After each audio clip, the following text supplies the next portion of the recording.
Okay.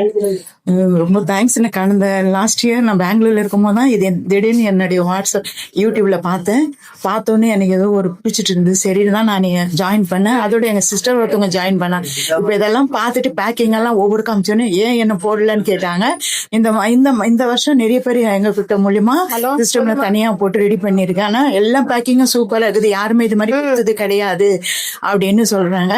இந்த மாதிரி ஒரு பேக்கிங், இந்த மாதிரி ஹஸ்பண்ட் ஒய்ஃப் இந்த வயசுல எடுத்து ஸ்டெயின் பண்றாங்கன்னா யாராலையும் அதுல பண்ண முடியாது. உண்மையா இருக்கிறவங்களுக்கு தான் இந்த கடவுளோட பிளெஸிங் அவங்களுக்கு அதிகமா இருந்து நேத்திய சேர்ந்து அவங்களுடைய பிசினஸ் வளருது, பெருகுது, ஆசீர்வாதம் இருக்குது. எதாக நான் நன்றி சொல்றவங்க ஒரு குறையில்லாம பேக்கிங் எல்லாம் பக்காவா கொடுத்ததுக்காக நான் அன்பு பிள்ளைங்களை இவ்வளவு ஸ்ட்ரெயின் பண்ணி தூக்கம் இல்லாம செய்யறது இவ்வளவு கஷ்டம்னு தெரியும். ஏன்னா நாங்களும்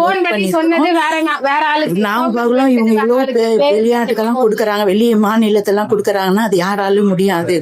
இப்படி எல்லாம் இவங்க கொடுக்கறது அப்படின்னால அது நான் அவங்களுடைய பலன் இல்ல, அவங்களுக்குள்ள இருக்கிற ஒரு பலன் தான். அது காட் கிரேஸ் தான் உங்களுக்கு நிறைய நடக்குது. Thank you for PS.